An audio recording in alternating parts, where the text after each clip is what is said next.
Pertama yang kita tertib dan syukur dari Allah Subhanahu wa taala yang mana sampai saat ini kita masih hidup dan nikmat sehat, nikmat iman, sehingga kita bisa memberikan rezeki pada malam ini. Salam dan salam kita kepada junjungan kita Nabi Muhammad sallallahu alaihi wasallam beserta keluarganya, sahabatnya, hingga yang mulia.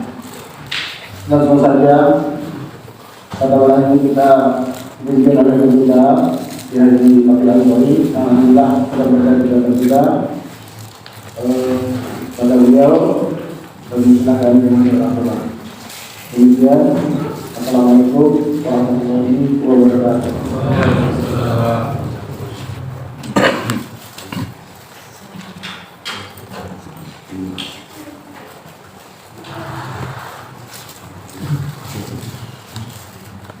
Assalamualaikum warahmatullahi wabarakatuh. Alhamdulillah, wassalatu wassalamu ala Rasulillah wa ala alihi wa sahbihi wa man la haula wa la quwwata illa billah. Asyhadu an la ilaha illallah wa la syarika lah wa asyhadu anna Muhammadan abduhu wa rasuluhu la nabiyya ba'dahu. Amma ba'du.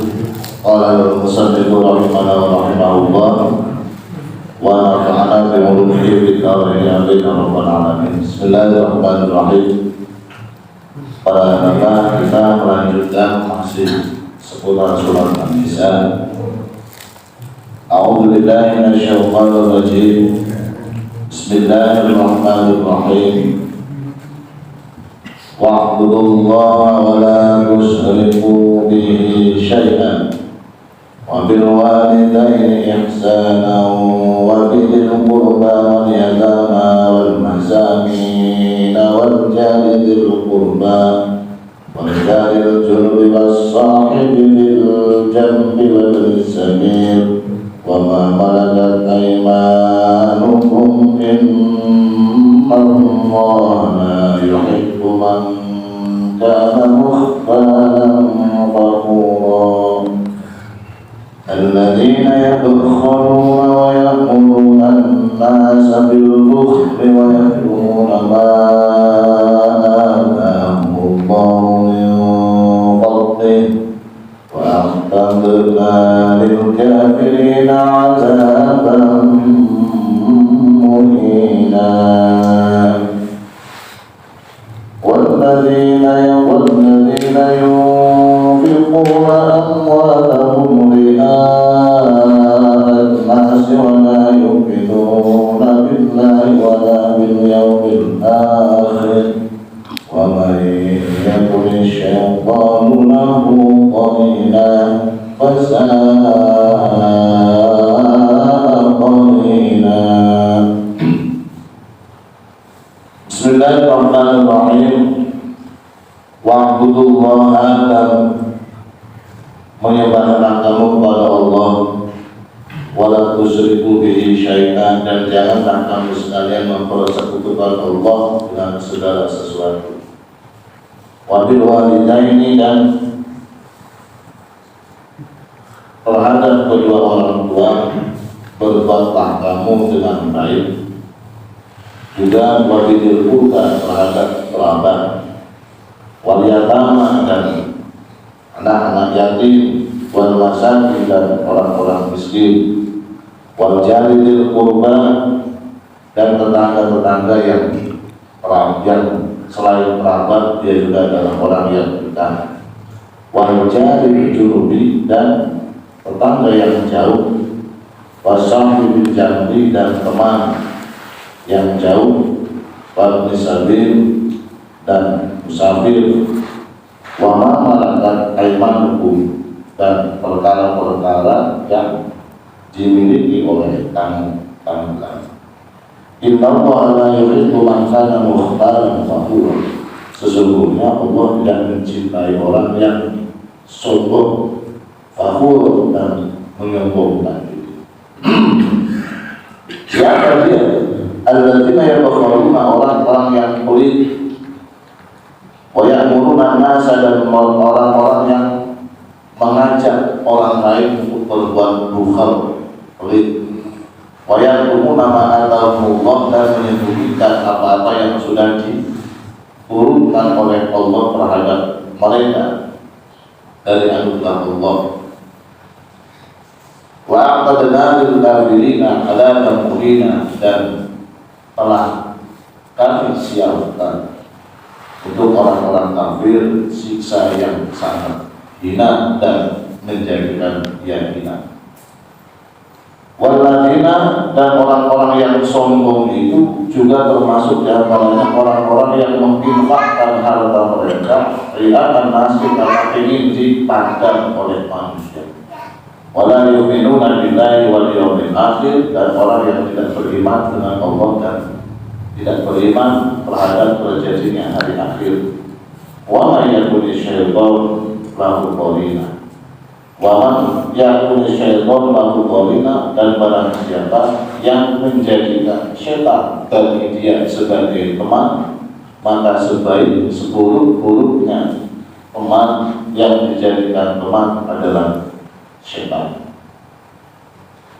Bismillahirrahmanirrahim. Ayat ini meneruskan kajian yang lalu. Saya tidak mencatat ayatnya pada dulu. Ar-rijalu qawwamuna 'alan nisa. Sampai di sini kita meneruskan ayat itu. Wa'budullaha wa la tusyriku bihi syai'an. Ayat ini memberikan sebuah arahan ataupun makna berupa perintah menyembah kepada Allah. Tidak sekedar menyembah kepada Allah, juga dibarengi dengan wala tusyriku bihi syai'an. Jangan kau mempersekutukan Allah dalam menyembah dengan apa? Artinya dalam menyembah Allah itu di sini dalam ayat ini dijelaskan tentang pentingnya beribadah kepada Allah itu dengan ikhlas. Jangan melakukan sebuah kemusyrikan. Kemusyrikan itu adalah tendensi dalam ibadah kepada Allah tidak, ataupun bertendensi dalam melaksanakan ibadah kepada Allah terhadap perkara lain selain Allah. Memiliki target-target lain selain melaksanakan perintah Allah.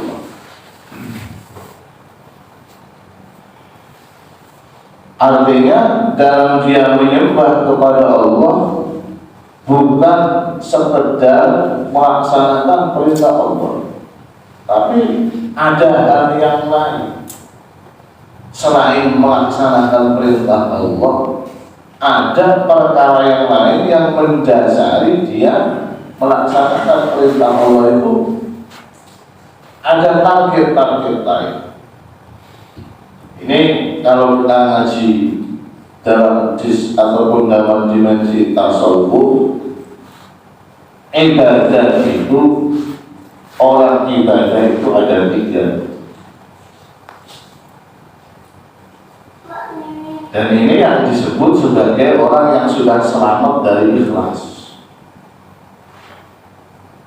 Yang pertama, orang yang beribadah kepada Allah Subhanahu wa Ta'ala, dalam dia melaksanakan ibadah kepada Allah itu yang memang melaksanakan perintah Allah, tetapi dalam melaksanakan perintah Allah ini dia masih berkeinginan agar Allah memberikan kenikmatan surga dan selamat dari neraka.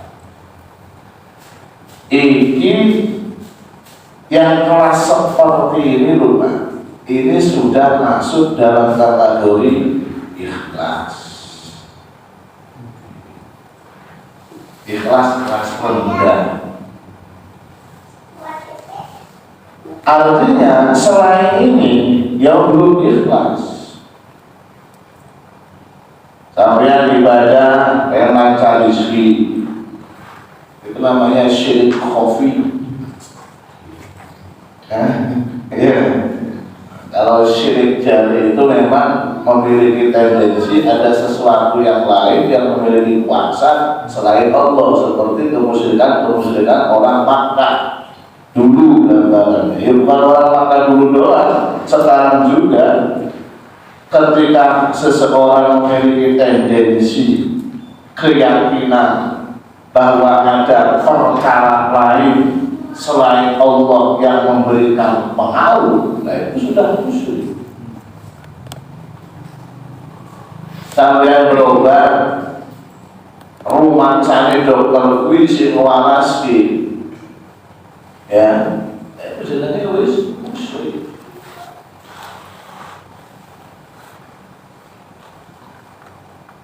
Harusnya bagaimana? Ya tetap Allah yang menyembuhkan. Dan sampai berobat ke dokter itu adalah merupakan ikhtiar yang diperbolehkan oleh Allah dengan tetap menggantungkan kesembuhan terhadap Allah Subhanahu wa Ta'ala. Tapi kalau pikirannya hebat dokter itu, menurut dokter pemeruan. Nah, ini namanya mempersekutukan kesembuhan terhadap dokter, padahal yang menyembuhkan adalah Allah. Kayak orang-orang dulu kafir-kafir Mekah ini beranggapan berhala-berhala itu memberikan manfaat dan Allah kalau tidak disembah, kalau tidak dimuliakan akan ada bencana dan seterusnya. Jadi ada faktor selain Allah yang menciptakan sebuah kejadian. Selain Allah ada faktor lain yang terciptanya sebuah kejadian. Kejadian itu yang buah rizki, buah selamat, buah waras, kejadian. Bahwa kejadian itu terjadi dikarenakan sesuatu itu. Padahal la ilaha illallah, tidak ada la ilaha illallah, tidak ada Tuhan yang menjadikan sesuatu, yang menyembuhkan, yang menyelamatkan, yang menciptakan, yang harus disembah illallah. Ini yang harus dimantapkan, bahwa la fi'la illa fi'lu, tidak ada perbuatan kecuali perbuatan Allah. Perbuatan itu berupa penyembuhan, perbuatan itu berupa pemberian rezeki, perbuatan itu berupa keselamatan. Tidak ada yang menjadikan itu kecuali Allah Subhanahu wa Ta'ala. Lantas kenapa kita harus berobat ke dokter? Karena Allah menciptakan apa yang dikehendaki, sebagian daripada apa yang dikehendaki oleh Allah. Allah menciptakan sabar. Allah menciptakan jalan, tidak diuntalke begitu, enggak. Duit diuntalke, enggak. Allah menciptakan jalan mengalirnya rezeki. Jadi Ar-Razzaq, Ya Razzaq, Ya Fattah, Ya Alim, asma Allah yang berapa itu? Wes apa mana? Ya Razzaq, Ya Razzaq itu adalah Allah pemberi rezeki. Allah yang menciptakan rezeki. Allah yang menciptakan penerima rezeki. Allah yang menciptakan sabab datangnya rezeki. Allah yang menciptakan yang mengantarkan rezeki. Ya. Sampai yang pegawai itu karena memang Allah menciptakan jalan mengalirnya rezeki. sehingga kita berada pada jalur di mana Allah menciptakan sebuah sabar terdapatkannya rezeki. Itu sabarnya itu pun yang menciptakan adalah Allah Subhanahu wa Ta'ala. Jadi kita berobat ke dokternya itu pun yang menciptakan Allah Subhanahu wa Ta'ala. Bukan karena dokter itu memiliki kekuasaan, pengaruh, dan kemampuan. Ini merupakan perkara yang diciptakan oleh Allah. Makanya Allah menciptakan manusia-manusia yang memiliki pengetahuan tentang masalah kesehatan. Nah, itu namanya syirik jali. Bagaimana orang-orang Makkah dulu digambarkan sebagai orang musyrikun Makkah, orang musyriknya orang Makkah. Kenapa? Karena di Baitullah di rumah lebih dari 300 berhala Tuhan yang disembah oleh penduduk Makkah.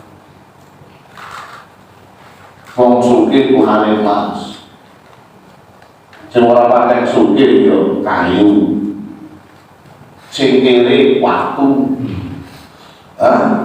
Banyak patung-patung berhala-berhala yang disembah, yang tendensi keyakinan orang-orang musyrik Makkah dulu itu kalau tidak menyembah ini akan terjadi sesuatu yang tidak baik. Intinya adanya sebuah keyakinan kemanfaatan, kemadharatan tercipta dengan menyembah berhala-berhala. Makanya Rasulullah SAW tidak haji pada gelombang haji pertama. Makkah itu ditaklukkan oleh Rasulullah pada tahun 7 Hijriah, Fathul Makkah. Idza jaa nasrullahi wal inna fatahna laka fathan mubina. Itu ayat yang menjelaskan tentang anugerah Allah di mana Makkah mampu ditaklukkan oleh Rasulullah SAW yang dulunya menjadi otoritas kaum kufar Makkah, musyrikul Makkah, yang kemudian menjadi dikuasai oleh Rasulullah SAW. Diawali dari peristiwa sabotase orang Makkah terhadap Nabi untuk datang ke Makkah. Dalam peristiwa Hudaybiyah. Peristiwa Hudaybiyah tahun 6 Hijriah, Rasulullah mau datang ke Makkah disabotase, tidak boleh. Yang kemudian akhirnya tercipta sebuah perjanjian tahun depan Rasulullah direkomendasikan setelah dipersulit datang masuk ke Makkah. Akhirnya Rasulullah turun dari direkom tahun depan itu tahun depan. Akhirnya tahun ke-7 Rasulullah datang bersama dengan para sahabat untuk ke Makkah, dan orang-orang kafir Makkah berasumsi bahwa Rasulullah sedang melaksanakan inovasi. Padahal sama sekali Rasulullah hanya mau lepas kangen ke Masjidil Haram. Tapi ngomong Makkah harus berdiri kerasa diserang. Akhirnya karena merasa beranggapan Rasulullah sudah kuat, pasukannya sudah banyak, sudah terlatih, maka orang-orang kafir Makkah ketakutan. Semuanya pada ketakutan. Pemimpin-pemimpinnya kabur, masyarakatnya terbengkalai. Makanya wa yadkhuluna ayatan nasa yadkhuluna fi dinillahi kalau Rasulullah tidak melakukan apapun, Rasulullah akan berkata, jangan khawatir, saya tidak akan melaksanakan apapun. Siapa yang ada di luar rumah aman, siapa yang ada di dalam rumah aman, siapa yang ada di jalanan aman, dimanapun semua yang aman. Tidak ada apapun yang akan dilaksanakan oleh Nabi. Rasul sekedar mau datang saja sesuai dengan janji yang sudah direkomendasikan oleh kufar. Karena memang beri rasa teori dianggap Rasulullah mau melaksanakan invasi. Yang harus diketahui para bapak, Islam itu banyak mengalami peperangan di zaman Nabi dan para sahabat. Tetapi belum pernah Islam itu dalam berperang mendahului, melakukan invasi. Tidak pernah. Peperangan yang dilaksanakan Rasulullah adalah dalam rangka mempertahankan diri, melawan karena diserang. Jadi bukan menyerang. Karena Islam itu gak demen terhadap peperangan. Tapi karena diserang, maka mempertahankan diri. Belum pernah melaksanakan invasi. Gak ada Islam itu menyerang orang kafir, apalagi serangan bunuh diri. Bunuh diri atau agama keliru itu, jadi tiru aja dibenarkan. Bunuh diri kok jihad? Ya, bunuh diri pakai bungkus jihad. Tidak ada bunuh diri kecuali putus asa.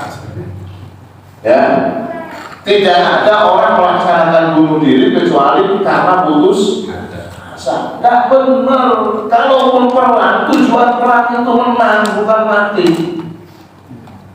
Ya, perang kok boleh mati, pengen menang nih. Ya.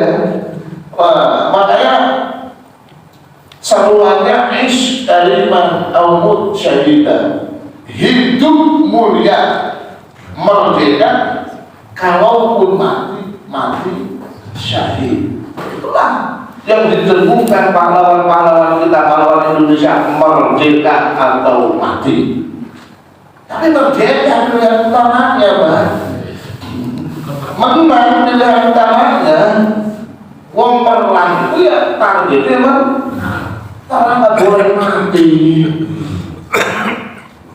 Saking perang itu tidak mudah, target menang itu tidak gampang. Kalau hanya nyawa, atau Rasulullah memotivasi, kalaupun mati, nantinya syahid. Sama orang yang mati waktu haji itu mati durian. Ya haji jangan boleh mati. Ada satu penjelasan, barang siapa yang haji meninggal dunia dalam sedang haji, maka dia mendapatkan kemuliaan dari Allah Subhanahu wa Ta'ala. Sampai dalam satu hadis dijelaskan, kelak di akhirat ketika dibangkitkan orang yang mati ketika haji langsung bertalbiyah dengan pakaian ihram yang dikenakan. Tapi untuk haji bukan bilang mati.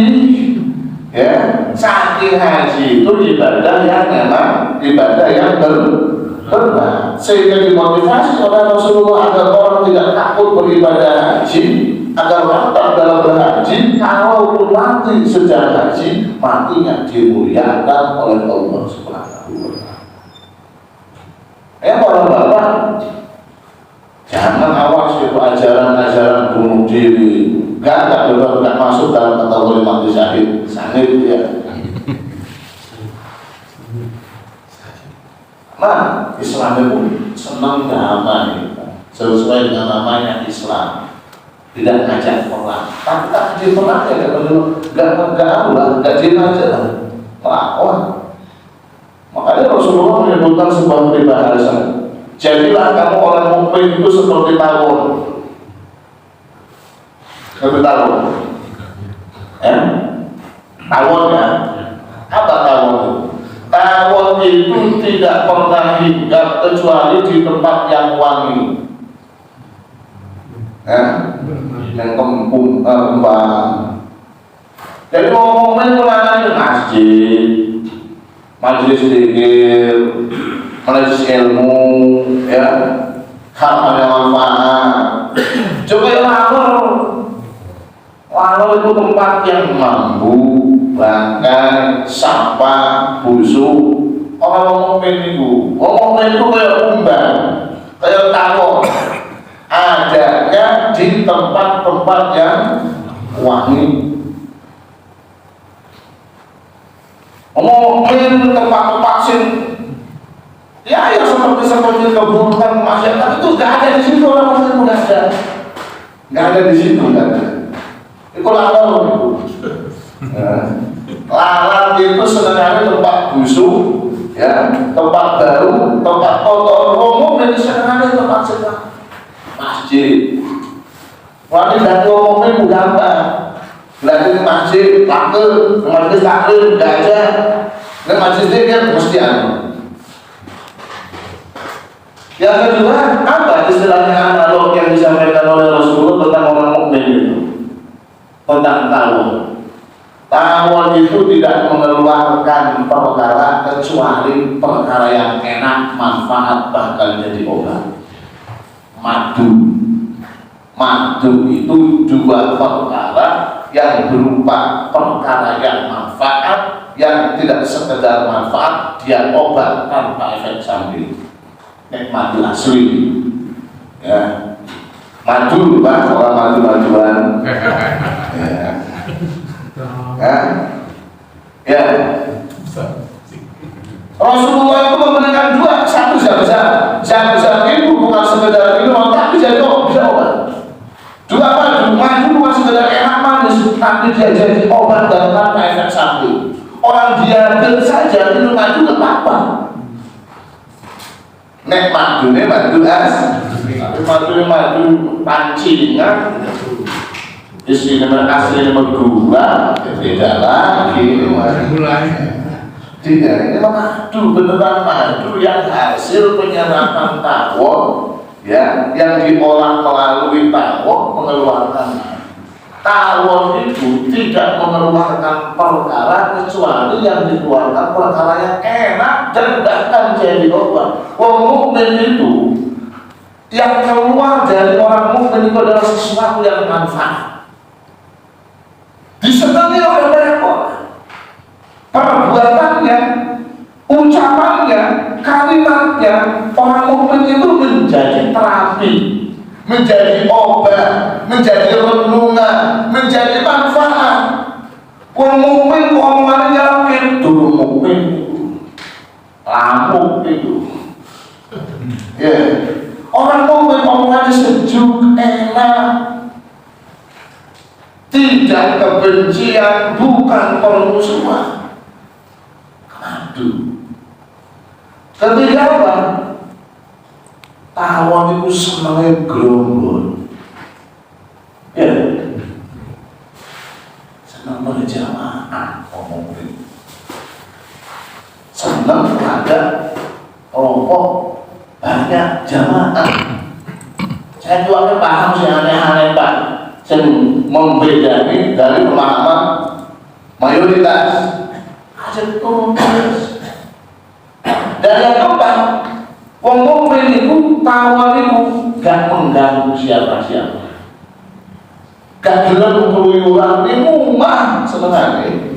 Ya, orang ganggu sapa-sapa tapi awas sampe diganggu. Mubek sampe didik. Ya. Kalau rumah tawon diganggu, dia akan nyerang sampai kemana saja. Namun urusan luluk dan banyak berbatas lucu. Mukmin itu dia nggak ganggu. Islam itu nggak ingin mengganggu siapa. Nggak mau menyerang. Tapi kalau diganggu ya nggak mau. Jadi orang mukmin. Maka fakir Makkah yang digambarkan, kenapa Rasulullah SAW setelah Makkah itu dikuasai tahun ke-7, tahun ke-8 Rasulullah tidak haji. Itu gelombang haji pertama. Aktivitas haji pertama dalam Islam itu adalah tahun 8 Hijriah. Dan itu aktivitas haji pada saat itu Amirul Haji yang pertama adalah Sayyidina Abu Bakar Siddiq radhiyallahu anhu. Rasulullah tidak haji. Ini hikmah fikihnya, ya manfaat fikihnya adalah ya orang dalam haji tidak harus langsung boleh. Yang penting punya rencana melaksanakan ibadah haji. Harus punya. Jangan berpikir waduh model saya haji seperti jangan. Pokoknya selama dulu mati harus ada pikiran. Mudah-mudahan mampu haji. Ya, Terus orang saya pikir itu saya ini daftar itu dan kalau daftar antri 30 tahun. Terus saya pikir itu pokoknya saat dulu mati harus berpikiran pengen haji dalam kaitan melaksanakan rukun Islam. Rasulullah nggak haji tahun 8. Kenapa Rasulullah nggak haji? Karena di Makkah baru saja ditaklukkan orang-orang kafir musyrik Makkah masih di sekitar Masjidil Haram, masih ada di Masjidil Haram, di tanah haram itu masih ada orang musyrik. Makanya turun surat At-Taubah tahun ke-8 pasca haji pertama. Maka kenapa surat At-Taubah tidak ada bismillahnya? Benar? Tahu? Kenapa? Kenapa surat At-Taubah tidak ada bismillahnya, langsung baro'ah?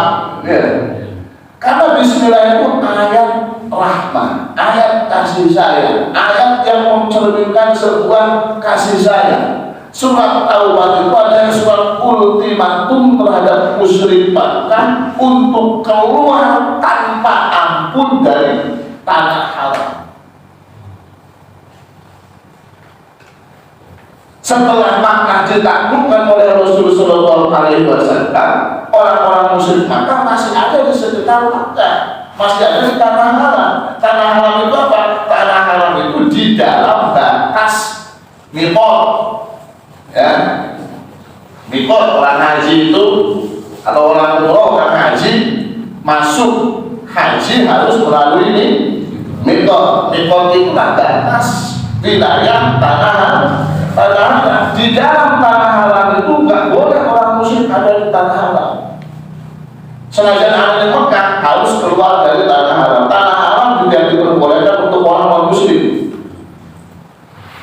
Di tahun pertama Makkah masih ada beberapa berhala.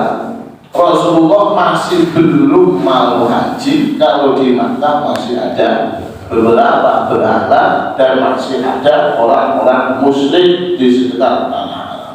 Maka setelah kegiatan haji pertama itu Rasul Shallallahu Alaihi Wasallam, Allah Subhanahu Wa Taala tidak ampun membersihkan tanah haram dari sisi-sisi kemusyrikan.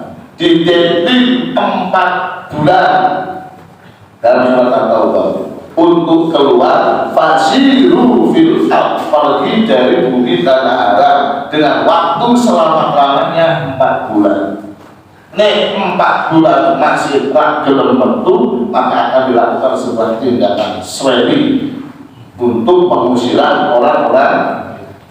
Gak ada ampun harus dilakukan oleh Islam. Maka tidak ada bismillah itu karena tidak ada ampun bagi orang musyrik untuk keluar dari masjid ataupun dari tanah haram. Baru nanti 9 sudah bersih maka Rasulullah haji. Haji tahun 9 Hijriah. Pulang haji merupakan tahun 10 pulang haji Rasulullah di akhir bulan Muharram, ya, akhir bulan Muharram pulang haji Rasulullah. 40 hari di Madinah Rasulullah wafat. Ya, bulan Safar, bulan Maulid tanggal 12.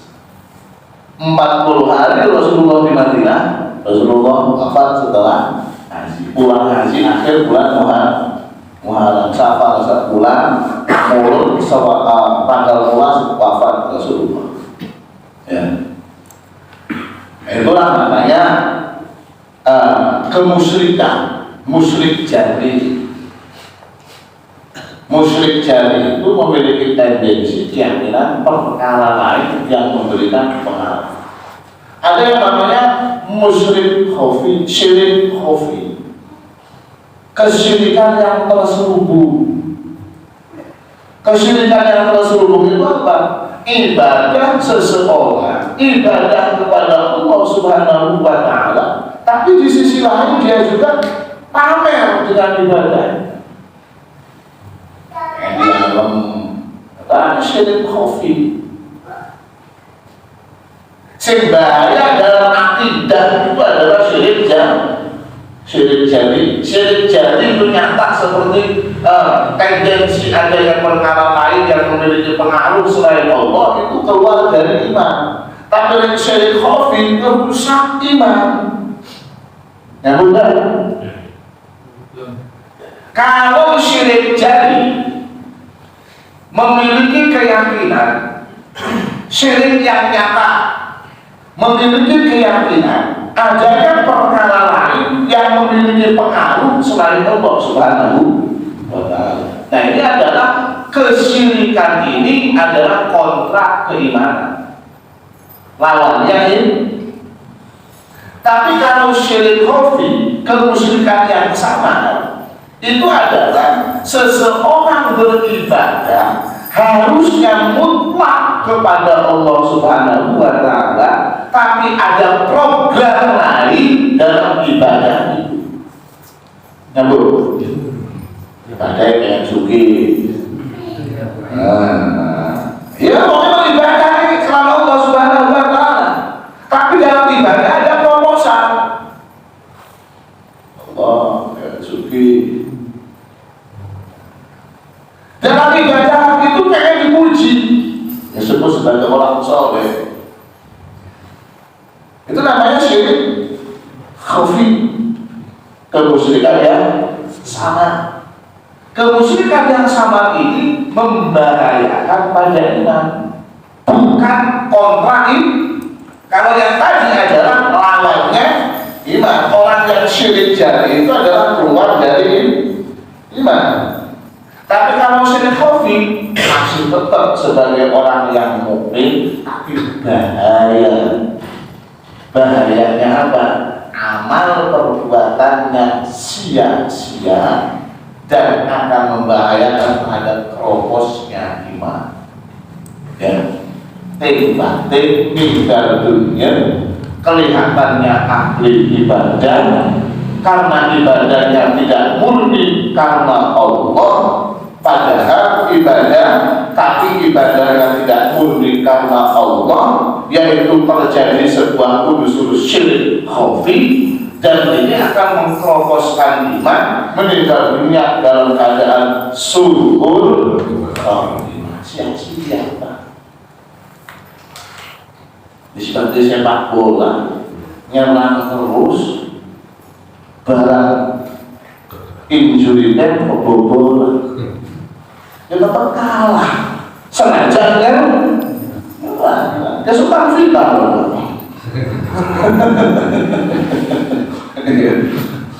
Nyerang terus, ya nyerang terus, tapi di akhir-akhir menit kebobolan, tetap kalah senajan nyerang. Senajan nyerang terus, bahkan orang terbulakan malah kebobolan, tetap kalah. Hidup itu seperti itu, Pak. Kelihatannya ahli ibadah. Untuk bilang ibadahnya sia-sia. Karena terjadi sebuah pertahanan yang fokus. Kan tertegun. Ya. Kayak Maroko lawan Prancis.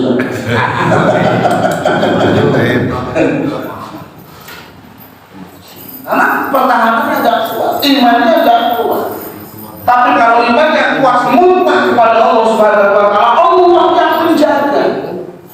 Makanya di sini ayatnya wala tusyriku bihi syai'an. Jangan kau persekutukan dalam bersembah kepada Allah dengan apapun.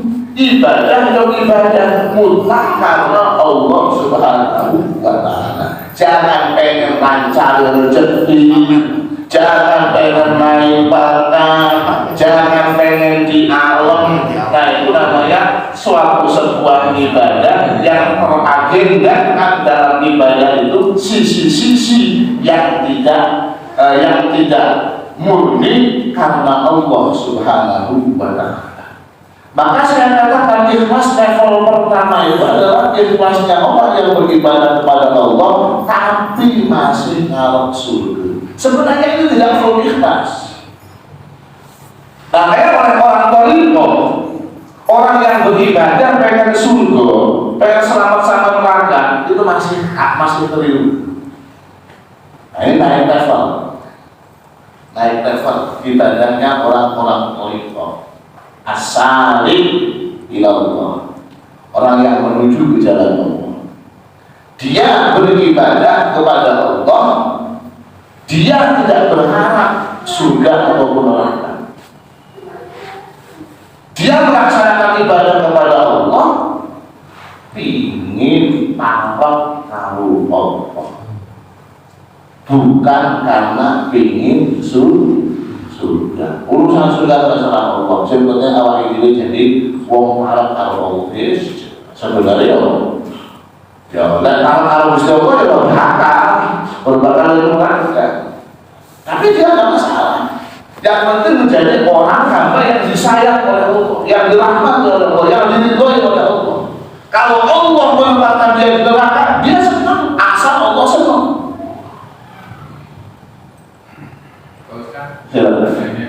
Itu dalam tadi disinggung masalah ibadah haji ataupun masalah umroh ya. Dalam setiap kita menjalani ibadah haji atau umroh, selesai sholat, mungkin contohnya di Raudhah gitu ya. Nah kita sholat memohon, misalnya memohon ya Allah mudah-mudahan berikan kami rezeki yang banyak, atau mungkin yang lainnya, itu gimana Pak? Ya, berdoa itu perintah Allah. Jadi ini makanya jangan salah paham. Ya. Bagaimana kalau kita lagi sakit, ya Allah mohon kesembuhan. Ya Allah baca ini mudah-mudahan tambah rezeki. Itu bagaimana? Kita berdoa itu harus dengan 3 landasan. Rumus berdoa. Jangan berdoa karena sesuatu, karena ingin mendapatkan sesuatu. Barang siapa orang yang beranggapan mendapatkan sesuatu karena dia berdoa, itu tandanya dia belum mengenal Allah. Saya ulangi sekali lagi, ini untuk berjeruan, berjeruan. Ini materi ini dari kitab Hikam karya Imam Ibn Athaillah. Barang siapa yang mendapatkan sesuatu karena dia berdoa kepada Allah, itu tandanya dia belum mengerti, belum kenal Allah. Makanya Imam Ibn Athaillah mengingatkan, jangan kau beranggapan apa yang kau dapatkan itu karena doa yang kau panjatkan. Alhamdulillah saya sudah wirid 40 hari, baru sudah wirid, alhamdulillah saya lancar. Jangan kau beranggap apa yang kau dapatkan, yang dianugerahkan oleh Allah itu karena doa yang kau panjatkan. Kalau kita menganggap yang apa yang kita terima itu adalah karena doa, berarti kita belum mengenal Allah. Emangnya kalau tidak berdoa Allah tidak memberi? Kalau sampai tidak berdoa, kenapa Allah tidak memberi? Lebih banyak yang kita diam tidak meminta yang Allah berikan daripada yang kita minta yang Allah berikan. Ya Bu, kan? Sampai pernah minta nafas? Iya kan? Sampai pernah jantung ini tempat berdenyut? Pernah minta? Banyak yang kita tidak minta, tapi Allah memberi. Daripada yang kita minta, yang Allah berikan. Kita itu mintanya sedikit, diberinya banyak. Tidak minta saja dikasih. Maka jangan dianggap karena doa Allah memberi. Ya. Kenapa? Karena sebelum Allah menciptakan segala sesuatu, Allah sudah menetapkan terjadinya segala sesuatu. Halo? Tinggi.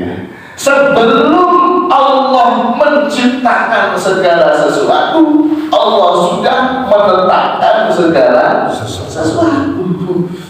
Jadi doa itu orang ngaruh sebenarnya, Pak. Karena sebelum sampai berdoa, ketetapan sudah ada. Jadi penting doa ini. Salah lagi nih. Ya. Iya, sebelum kalian berdoa, sebelum bapak-bapak berdoa, ketetapan itu sudah ada. Jadi doa itu gak ada artinya untuk terjadinya sesuatu. Karena sesuatu itu tetap terjadi betapapun tidak berdoa. Sampai sugih itu tetap sugih senajan orang berdoa. Sampai waras itu tetap waras senajan tidak berdoa. Karena ketetapannya memang waras. Makanya ada orang yang berdoa tetap mati, ya, ya. Makanya ada orang yang rajin berdoa tetap kiri, menunjukkan doa tidak memberikan pengaruh apa. Ketetapan yang tetap berjalan. Ya, Bu? Nah, terus gimana langkah kita selama habis sholat kadang-kadang, apalagi habis namanya sholat subuh ya, sama sebelum sholat subuh kan itu ada yang mustajab. Nah kadang kita berdoa, nah berarti selama ini kita berdoa itu sia-sia. Jangan salah paham lagi. Nah, nanti setelah potongan yang saya sampaikan tadi kesimpulannya malah penting berdoa. Ya, ini salah. Kalau tidak penting berdoa itu salah. Makanya harus tahu rumus doa itu tidak. Satu, dalam berdoa semata-mata melaksanakan perintah Allah Subhanahu wa Ta'ala. Karena Allah memerintahkan kita untuk berdoa. Ud'uni astajib. Berdoa. Kenapa harus berdoa? Doa itu tanda-tanda tentang kejadian yang nyata. Halo? Doa itu tanda-tanda Allah memberi. DP pemberian Allah itu adalah kita mau berdoa. Orang yang mau berdoa itu signal bahwa apa yang dia inginkan itu adalah benar akan terwujudkan. Dan tidak semua orang mau berdoa. Kalau Allah mau memberi seseorang sesuatu, maka Allah memberikan kemampuan orang itu mau berdoa. Sehingga doa itu pemberian Allah Subhanahu wa Ta'ala. Mau berdoa itu loh, Pak, itu pemberian Allah. Ya bukan? Jadi berdoanya itu bukan proposal kita kepada Allah, tetapi berdoa itu adalah kemampuan pemberian, pengkondisian dari Allah Subhanahu wa Ta'ala, karena Allah mau memberi apa yang ada dalam materi doa itu. Nyambung. Bahasa umumnya, tanda-tanda Allah mau memberi apa yang diinginkan manusia, maka Allah mengkondisikan manusia itu mau berdoa kepada Allah Subhanahu wa Ta'ala. Ya. Dan manusianya dalam berdoa bukan menyampaikan keinginan, tapi melaksanakan kewajiban. Nyambung dan supaya soalnya jeroan banget soalnya ini kita ikan asli. Ikan itu urusan hati. Jadi orang berdoa itu semacam signal, sudah di-miss-call sama Allah Subhanahu wa Ta'ala. Nah, itu maka harus bisa. Sudah disignal sama Allah Subhanahu, sudah di-miss-call. Mas, sampai mau jadi di wong suki. Doa suki. Kita berdoa suci. Tetapi dalam rangka kita berdoa suci itu bukan karena suci kita berdoa, tetapi kita melaksanakan perintah Allah Subhanahu wa Ta'ala. Kenapa? Alasan kedua dalam berdoa. Yang tadi melaksanakan perintah Allah. Alasan kedua dalam berdoa merefleksikan kehinaan, ketidakmampuan kita dengan mengukuhkan keagungan Allah Subhanahu wa Ta'ala. Dalam doa itu, dalam kita melaksanakan berdoa itu adalah kita sedang mengekspresikan kehinaan. Dalam kita berdoa itu adalah kita sedang mengakui kebesaran dan keagungan Allah Subhanahu wa Ta'ala. Yang bahwa apa yang menjadi keinginan manusia itu tidak wujud tanpa kehendak Allah Subhanahu wa Ta'ala. Sedang mengakui kekuasaan Allah. Berdoa itu sedang mengakui kekuasaan Allah Subhanahu wa Ta'ala. Berdoa sudah bisa, langsung saya singkat yang ketiga. Yang ketiga adalah wujudul iftiqar. Terekspresikan rasa butuh kepada Allah Subhanahu wa Ta'ala. Makanya orang itu walaupun berdoa, namun masih sombong, bakal dijawab. Maksudnya bagaimana? Orang merasa dia mampu melaksanakan sesuatu karena anak buahnya banyak. Ya Allah, menangkan saya. Tapi pikirannya anak saya bakal dijawab. Allah mengijabah doa itu di saat manusia menemukan jati diri bahwa dia tidak mampu apa-apa. Di saat manusia merasakan ketidakmampuan sama sekali. Makanya kadang-kadang terjadi sebuah kenyataan. Bapak-bapak mengalami kesulitan. Kesulitan itu dipasrahkan terhadap anak buahnya, tidak selesai. Dipasrahkan terhadap temannya yang pejabat, tidak selesai. Dipasrahkan terhadap ini selesai. Ampunan. Sudah merasa nyerah, lalu dia mendapatkan kemenangan. Artinya apa? Disitulah memang berdoa itu kalau berijabah hilangnya sebuah kemampuan, ya, merasakan, mengekspresikan dan mengekspresikan betul-betul kita ini lemah, butuh kekuasaan Allah Subhanahu wa Ta'ala. Kan berdoa selama masih rumah cari sugih, masih rumah anak buah yang doa itu hanya sebuah lagu lisan saja. Ya ngaji fikih tetap ganjaran. Ya, orang berdoa itu tetap ganjaran. Tetapi rumus berdoa, apakah lantas karena doa itu sebenarnya merupakan kebenaran yang berdoa? Apa kita tidak berdoa? Ya salah kalau tidak berdoa. Kita berdoa itu karena menjemput pemberian Allah Subhanahu wa Ta'ala. Jangan-jangan ketika kita berdoa kita tidak ada takdir kebaikan itu. Ya. Maka doanya biasa, ya Allah berikan aku rezeki, tapi kita berdoa bukan karena rezeki. Tapi karena itu loh adalah perintah Allah Subhanahu wa Ta'ala. Bedanya begini. Ini bisa dibedakan. Lantas bedanya bagaimana? Orang yang berdoa karena sesuatu akan bosan dalam berdoa. Kayak rezeki, kalau sugi-sugi mereng doa nih.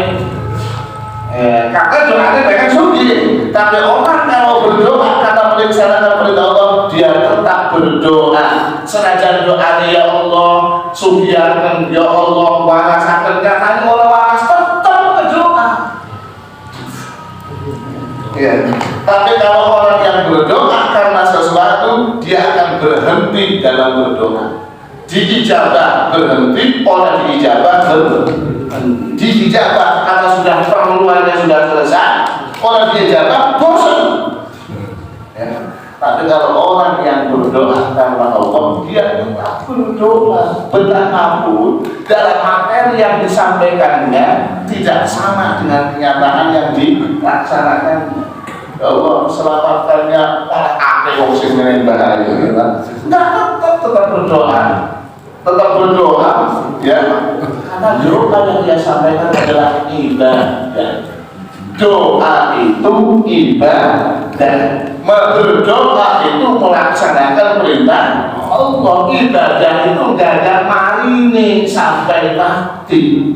Maka selama kita masih tetap berdoa, tapi jangan beranggapan doa itu demo kepada Allah Subhanahu wa Ta'ala. Bukan, ya. Namun, ya, aku sudah bisa. Intinya kita belajar ikhlas. Bagaimana ibadah yang kita laksanakan agar tidak terkontaminasi dengan sisipan-sisipan selain kita melaksanakan perintah Allah Subhanahu wa Ta'ala. Al-Fatihah. Bismillahirrahmanirrahim. Ya, alhamdulillah. Sallallahu alaihi wasallam. Alhamdulillah. Alhamdulillah yang bagi jalan dan bagi sultan bahwa firman Rabbana rabbana kula wa walidina warhamna kama rabbuka subhanahu wa ta'ala bismillah Rabbana hab lana min azwajina wa dhurriyyatina qurrata a'yun waj'alna lil muttaqina imama Rabbana atina fid dunya hasanah fil akhirati hasanah wa qina adzaban nar walhamdulillahi rabbil alamin. Assalamualaikum warahmatullahi wabarakatuh. Alhamdulillah, terima kasih banyak kepada kita. Semoga apa yang beliau sampaikan bermanfaat bagi kita semuanya. Amin. Kita tutup